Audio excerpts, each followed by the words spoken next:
Event Center. I am Matt Smith for Mile High Sports. Thank you very much for tuning in.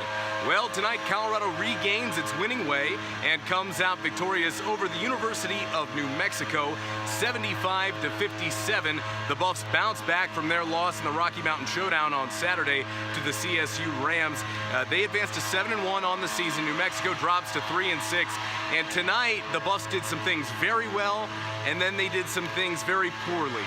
And one of those things they did very poorly was take care of the basketball. 23 turnovers tonight. New Mexico comes out and pretty much plays a full court press for 40 minutes. Colorado knew they were going to do that. They were prepared, but they did not handle it well. What did they do well tonight? They dominated the glass. They got out-rebounded by CSU on Saturday by 14, and then tonight respond in a huge way.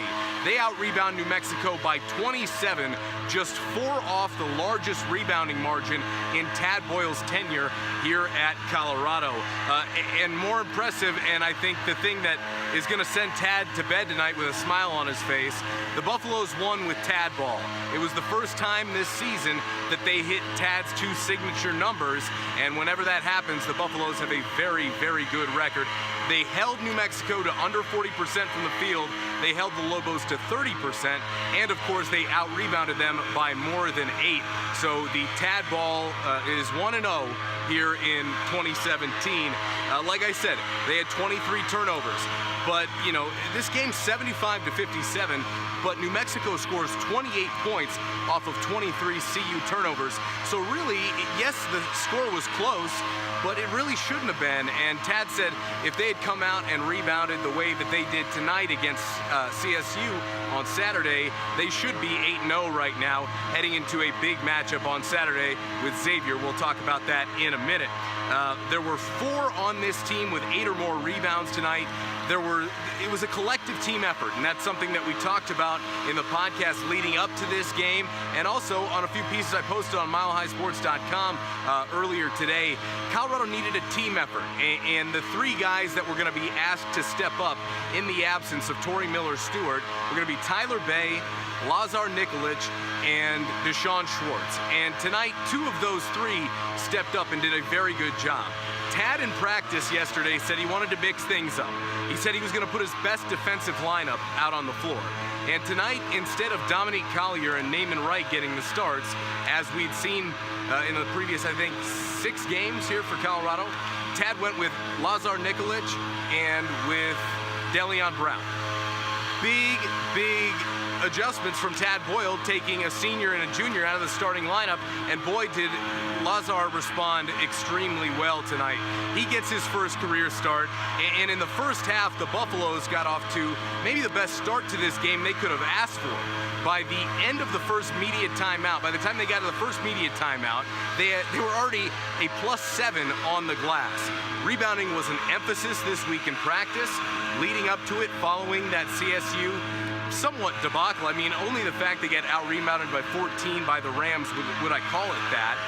But, you know, Tad's certainly not happy that they lost that one to CSU. I think he really thinks they should have won that game, and they probably should have, but in their first true road game, you know, understandable to struggle. It was good to see them bounce back in the fashion that they did tonight.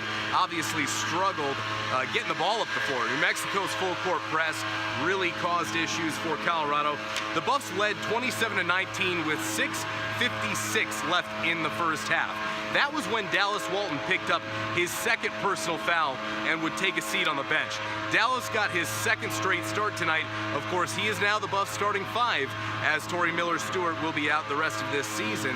But Dallas did some really, really good things tonight and affected what New Mexico was able to get in the paint. I thought Dallas did a really good job setting the tone, especially defensively in that first half, but foul trouble was a problem for him. He would foul out of this game. CU was outscored 14-8 from that period on in the first half, 6:56 on, and by the end of that first half, you know, New Mexico had cut it to a 2-point game, 35-33, but 9 different Buffs scored in the first half. We talked about the team effort. It just wasn't on the glass. It was definitely scoring the basketball as well. And I think the one guy who definitely stepped up in the first half and in this game to another level, and we just keep talking about him, is McKinley Wright. He had 8 points and 7 rebounds alone in the first half. It was extremely impressive. Second 20 minutes of play was really where the Buffs shined. Their second half defense was very impressive. They held New Mexico to 26% overall from the field, 20% from three. New Mexico didn't do themselves any favor by shooting 30% from the free throw line in the second half, but the key to this game was transition defense and running New Mexico off the three-point line. The Lobos will turn you over, and then they like to hunt threes down at the other end when they get the ball up the floor. Well, the Buffaloes adjusted very well in that second half. They started switching more ball screens instead of having to fight over the top. They did a really good job communicating well defensively. I thought that was a very nice adjustment that this coaching staff made in the locker room. Like I said, the key was transition defense and running New Mexico off of the three-point line. Two things that they did extremely well in the second half. In fact, 17 of the 24 points that the Lobos scored in the second half were off of Colorado turnovers. New Mexico only scored 7 points in the second half by themselves without any help from the Buffaloes. So, 11 turnovers in the second half from the Buffs, 12 in the first half. Obviously, those numbers are terrible, and Tad knows that. He said that's something we have to address, but at the same time, Colorado knew that that's what type of team New Mexico is. They like to get up in your grill, force turnovers, force you to make mistakes, and convert down at the other end. And they average, 11 threes a game. They're 14th in the country heading into this one.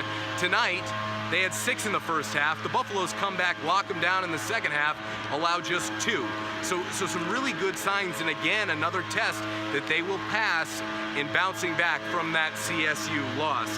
The one thing that I do think we have to talk about in that second 20 minutes of play was Dom Collier. Dom Collier with 2 fouls in the first half, again, can't stay on the floor, bounces back in a huge way, and I thought was a big reason why the Buffaloes were able to do a better job in the second half with that New Mexico press. He provided some senior leadership and some scoring punch, especially off the bench. Had 14 of his 16 points in the second half off the bench, and I thought Dom was really big. His calming presence, handling the ball, I thought at times, was necessary, because McKinley Wright had 5 turnovers tonight. He made some lazy passes, I thought, and afterwards, after this game, he said he felt like he was sped up a little bit. Certainly something he does need to continue to work on. Turnovers have been an issue dating back to that preseason trip to Italy for him, but of course, a freshman point guard with this much responsibility, you're going to expect some of those things to happen. He played 35 minutes tonight, was the only player in this game to play over 30 minutes tonight.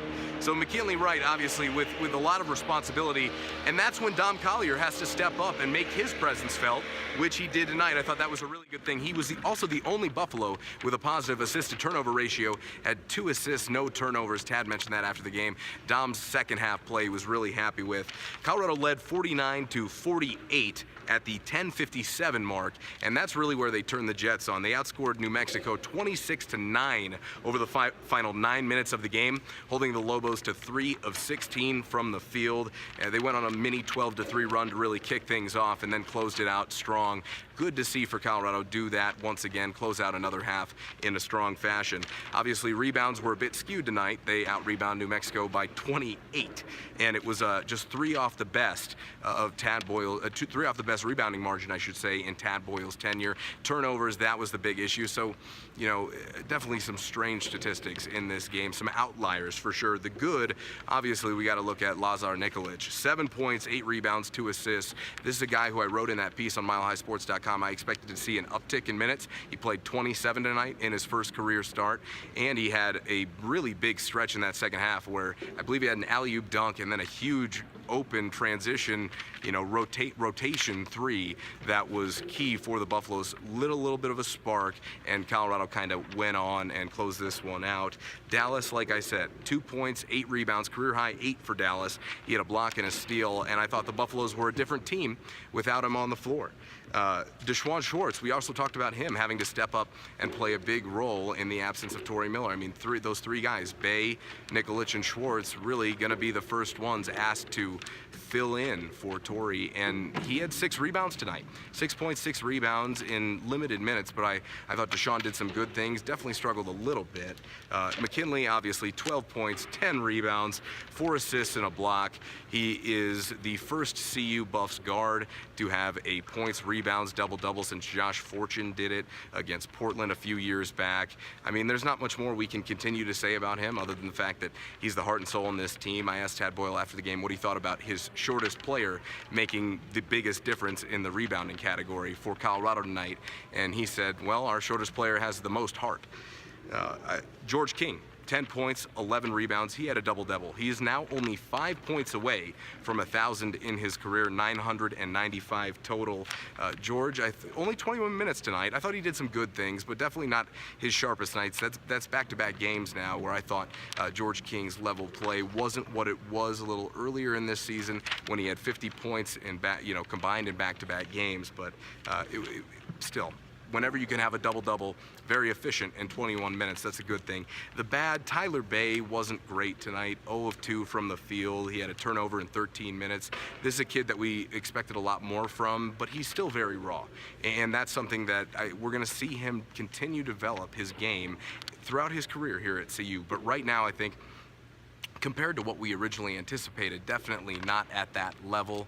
He's a guy that's clearly lost a few minutes to Lazar, so Tyler definitely needs to be more efficient and more productive when he's in there because he's a very talented kid with all the potential in the world. Right now, just still a little bit raw, maybe still learning the game a little bit.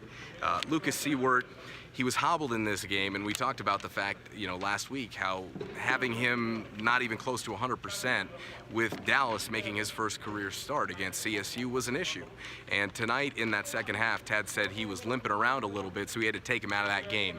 And Tad also made a comment that if he does that on Saturday at Xavier, they're going to run the ball down their throats. So, I don't think he's too happy with the way that Lucas has kind of recovered from this injury, but at the same time, Lucas is doing his best. I know, an ankle injury like that isn't an easy thing to deal with. Rest is the best medicine, and that's not a luxury that he has right now, especially with, how thin the Buffs are in their front court right now. So, definitely something to keep an eye on when it comes to that Xavier game, because Colorado may have to play small a ton, which may be okay for them in that one because Xavier does a little bit more of that themselves.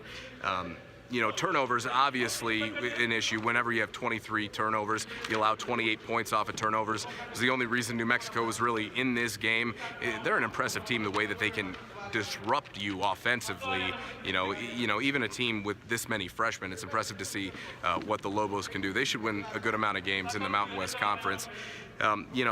Next, the Buffs now go to Xavier. They're 7-1 on the season. You can make an argument that they should be 8-0, but really the first true road test after losing Tory Miller-Stewart, I'm not going to make that argument. They're 7-1 right now. Their biggest game in their non-conference schedule, their signature game against Xavier, is coming up on Saturday on the road, obviously the 9th at 3 p.m. Mountain Time at Xavier. They are the 13th ranked team in the country, 14th in the coaches poll. Tonight they beat Kent State by a ton, 96-70, I believe. Trevon Blewett had 26 points in that one. He's a beast. He entered the NBA draft last year, very much so the way that George King did, then came back to school. Of course, J.P. McCura, really, really good as well. This season, they have wins over Rider, Morehead State, Wisconsin, Hampton. They have 2 ranked wins over Baylor at 16 and 11 Cincinnati. Also, of course, Kent State tonight. Now, the one loss that Xavier does have on their schedule, they're 8-1, is to Arizona State, who went to Xavier and kicked their tail. 102-86, the Sun Devils won that game. Trey Holder was incredible in that one, Sun Devils point guard. So already have a Pac-12 loss on their home schedule. Of course, that one's Saturday, the 9th. Xavier's a much different animal than anything Colorado has seen this season. They average 89 points a game. That's good for 5th in the country. They shoot over 50% as a team from the field, 54%. They average 18 assists, 4.1 blocks, 5 steals plus a game. I mean, this is a team that'll get after you. They might be one of the better rebounding teams that Colorado is going to face this season. it's going to be a tough matchup and certainly another learning curve. And Tad, after the game, saying that, win or lose, what matters is we go out and compete with Xavier. And certainly after the Buffs beat them in this building last year, they're going to want to get them back for that one. So it's not going to be a welcome reception for the Buffaloes, certainly when they go to Xavier. Like I said, biggest game left on their non-conference schedule. It's one of just 2 true road games, although as I've been thinking about it more and more, yes, CSU is a true road game, but it's a true road game less than an hour away. So, I think you certainly have to look at that Xavier game a little bit closer because of that one. Listen, ESPN's matchup predictor gives them a 6% chance to win. Not very good, and obviously for the Buffs to go out and come out with the victory, it's going to take a full 40 minutes of basketball. They're going to have to take care of the ball much better than they did tonight, but they have to attack the glass in the same manner. And if they can be unselfish with the ball, they were tonight, and if they can get the open 3 rather than kind of get baited into shots like they did against CSU, this Buffs team is hard to guard because they can throw a lot of different versatility at you. Tonight, Colorado shot 50% from the field, 60% from the three-point line, 9 of 15. Tad said he loves when you're only taking 15 threes on 52 shots, but you make 9 of them. I mean, it's just great efficiency, and Colorado did a good job getting better shots in the flow of their offense tonight. 7-1 on the season. Good early signs for the Buffaloes. I am Matt Smith for Mile High Sports. Thank you as always for tuning in. Follow along on Twitter at @RealMattSmith. That's Matt with 1 T, and at Mile High Sports for all your Buffs coverage. Until next time, thank you very much.